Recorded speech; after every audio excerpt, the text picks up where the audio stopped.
This is a tutorial on Aider or Aider AI. Aider is an open source community contribution AI pair programming agent. It works very similar to Claude Code, Codex, Gemini, CLI, and a bunch of the other ones. It has been quite interesting to try it out, honestly. It shows you a lot of the ways the other ones kind of work and the internals. And I think everyone should give it a try if they get the opportunity to do so. The website kind of goes through everything that it offers. It offers both using the cloud LLMs, and then you can also use local ones if you have a GPU or a set of GPUs running your own models. It does quite a bit of things related to your code base, so it can do a lot of mapping, a lot of implementation stuff. The very cool thing about it is that it offers voice to code as well within the terminal, and I'll show you how that works in a little bit. And then it does copy and paste as well from web URLs or from images, and that can be very beneficial rather than you having to, translate that into a description or something.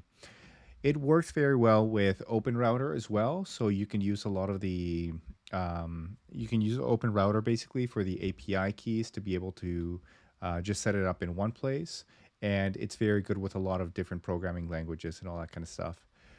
The installation is super simple. All you have to do is basically run this Python command to install it. We'll run it together basically in a second, and then once you have that installed, you can just take it into your directory. You can select the model basically, and then you can start using it. The way it says right here that you have to specify a specific model is that you have to provide an API key, but we can also use environment variables to not have to provide the API key every single time, essentially. So let's get started. Let's look at some of the things that it can basically do. So I'm going to be using the command they gave us and just paste it right here, except I'm going to use Python 3 and I'm going to use pipx to make sure I get the latest version. So you can run that command and then you will get the latest version of Aider. So you can see it's ready to go.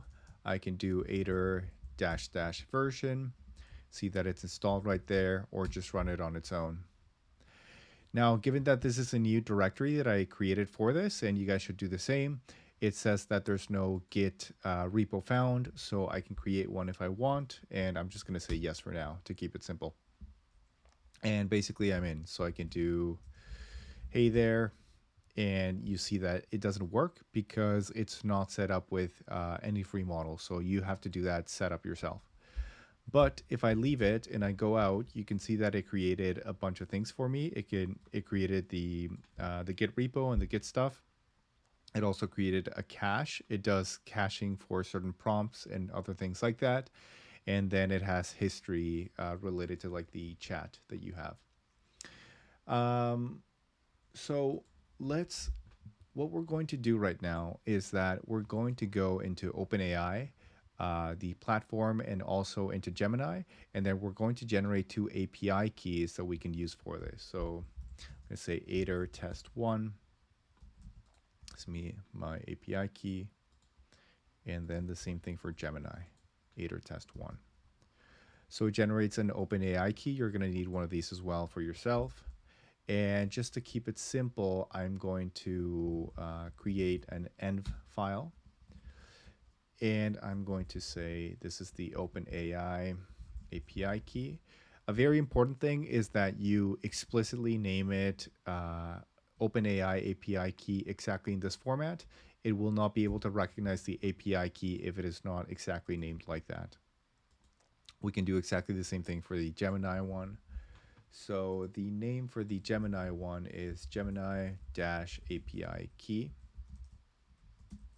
And then we save that. And now we have that env file. And I can print it out. You can see we should have the same thing. Don't bother with these API keys because they will be expired as soon as this tutorial is over. But I recommend you guys create your own. So how do we start this? So very simple again. All we have to do is type in Aider, except this time we're going to say that we're going to be getting some credentials from the env file, and then we specify the path right after it. And then we're also going to be specifying the model that we're going to be using right now. So I'm going to be using specifically the Gemini 2.5 Flash model. It's going to give us a recommendation to add it to the git ignore, which is not very important right now, but we'll do it anyways. And then it's loaded in everything that we wanted to load. All we have to do next is just type in commands. So we can say, hey there, for example. And then you can see it returns with the Gemini API call that it's been doing. I'm going to show a bit of my notes related to the stuff that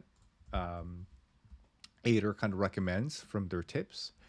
These are some tips basically that they provide. They say that when you're working with the tool, that you should add the files that you're going to be using with the chat. That you don't add too many though at the same time. So you basically have these two commands for adding, and then you specify like a file, or for removing, you do drop file like that. And this is how it kind of has additional context basically to work with what you have. It also recommends that you break everything down into smaller chunks or smaller steps. It's not as good as, Claude Code or the Codex one for doing these enormous operations. So you have to kind of break it down yourself. And then also when you have something on the bigger side kind of things, you should enter into one of the modes that is called ask. And that's how you're going to generate a plan before you do an implementation. The three main modes basically are code, ask, and architect. There is a fourth mode as well for help. And this one is specifically if you have any questions about how Aider works, usage, troubleshooting, and that kind of stuff. But the main three modes are code, ask, and architect. Architect is basically very similar to code with a small little difference that we'll see later on. And then ask is when you're kind of like in plan mode and you want to just be, doing stuff without any implementation. So again, the recommended workflow is that you switch back between ask and code, and architect mode is the one that you use in kind of like advanced mode, where it basically is using two models at the same time. So let's see some examples of how this works. So what we're going to do is we're going to enter the ask mode, and then we're going to ask it, what can you do? And then it tells us a little bit of the capabilities that it has. Do you see an index.html file? Okay, so there's no file, so we are going to switch mode now into the code one, and I'm going to say generate an index.css file that says hello world and a secondary line. So it asks us if we want to make this change. So all we have to do is click enter or say yes, and then it's generated that file. And then it's asking us if we want to open it, but for me this doesn't work, so I'm going to say no. And then what I'm going to do is I'm going to open a new tab, and then I want to basically see this file. So I'm going to open this file in Chrome, and that's our basic website that it's basically created in code mode. So going back to the model right here, I'm going to ask it, propose a change where we add a blog style of homepage for a cars wiki website. Simple. So you see right here that it's actually proposed a change, but it hasn't actually implemented it because we are still in the ask mode. And you can see that basically because it doesn't do anything when we refresh. So if we go into code again, implement that cars page above.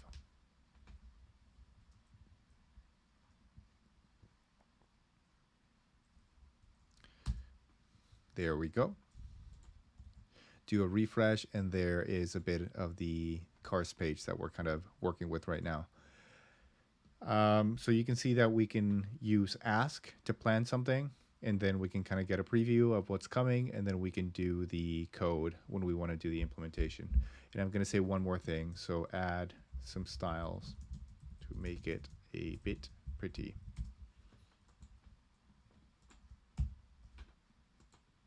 So this will basically go ahead and generate it for us immediately, since we did not go back into the plan mode. So it's added a bit of styles, and we can continue iterating in this kind of way. The one other cool thing that we can do is the voice mode. So if I go into voice, I can start talking and then give it instructions. So I can say, I'm not really a fan of the colors right now. Maybe change it into something that has more bold colors and fix the container as well. I can click enter, and then it's going to transcribe that and put it as text. And then I can click enter again, and then it will send it off to make the additional changes.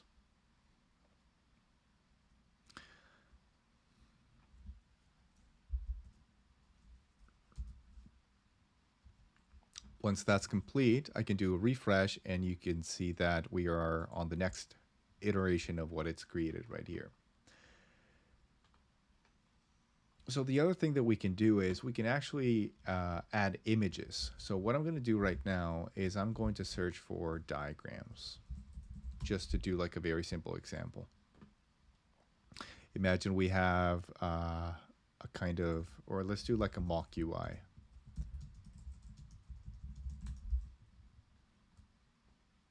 Let's do something simple since it's not very complicated. So we found this picture. What I'm going to do is I'm just going to save this one. And I'm actually going to create a copy of it just so it's where we are working with. So I can grab this image. I'm going to create a copy here. And that one should be the correct one. So I'm just going to name it something that's a little easier. So about.png. And then once I'm back in the code model, I can basically do add, and then what did we call it again? About PNG. It's added this image to the chat. So now we can go into the ask mode and say, what is the about PNG photo about? Okay, so it tells us it recognizes the page basically. So we could switch back technically into code mode.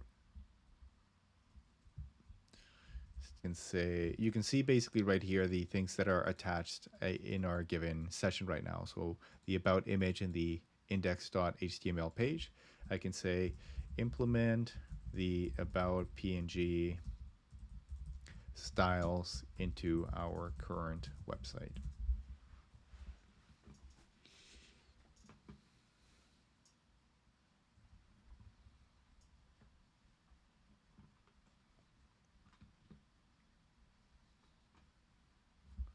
Here we go. It's starting to generate it.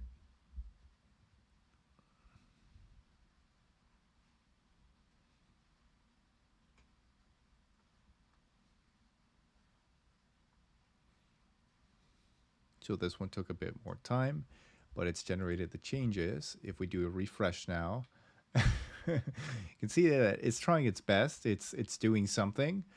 This would definitely take a couple of iterations, but again, this is a very new kind of tool, and it's it's interesting to see what it can do and what it can't, basically. And when we compare it to the photo, we see that it gets this side right. This image, obviously, it's not going to get that. The logo it does pretty well, and that the navigation could be done a little bit better for sure. There are a couple of other things that you can still do with Aider that I won't cover in this tutorial. When you open it up, you can do prompt caching. So you can pass it this flag of cache prompts, or you can add that to the config YAML file. And then basically what it will do is it will try to do a little bit of caching and smart things behind the scenes to reduce your usage. In addition to that, you can set it up with your IDE, so with VS Code, for example, to watch over files, and then you can have this interactive mode with your comments, basically, to work with it in two different places.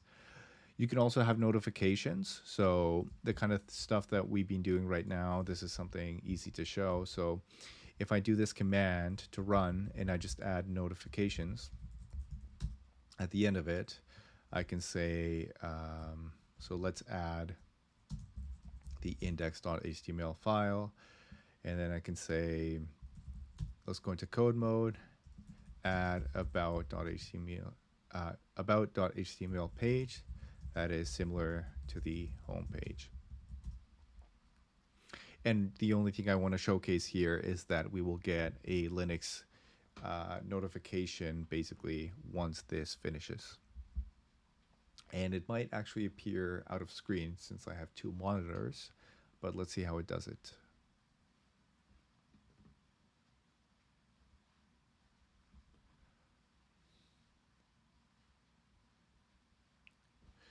Yeah. So unfortunately, the notification was done out of the screen, but it does give you a notification essentially when you finish. So that is something kind of cool that it can do. And then the final thing that you can kind of do with it is that you can specify coding conventions. So similar to ChatGPT, like Codex or Anthropic's Claude Code, you can give it a conventions.md file, and then you can give it some rules about the coding style that you like and all that kind of stuff.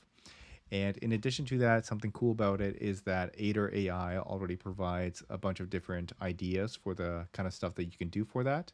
So you can click into any of these language-based recommendations. Maybe we look at the next in TypeScript one. And if I open this conventions file, we can see the system prompt that we're providing there, basically for some typical typical recommendations for the agent, basically. That kind of covers everything that you might want to do to get started. I think it's a great experimental tool that you guys can use with a lot of like new models that you're trying out to really test out the capabilities. It's really cool that you can kind of see the whole project and read the whole documentation. So it does have quite a bit of more transparency in that respect. And yeah, give it a try if you think it's something cool.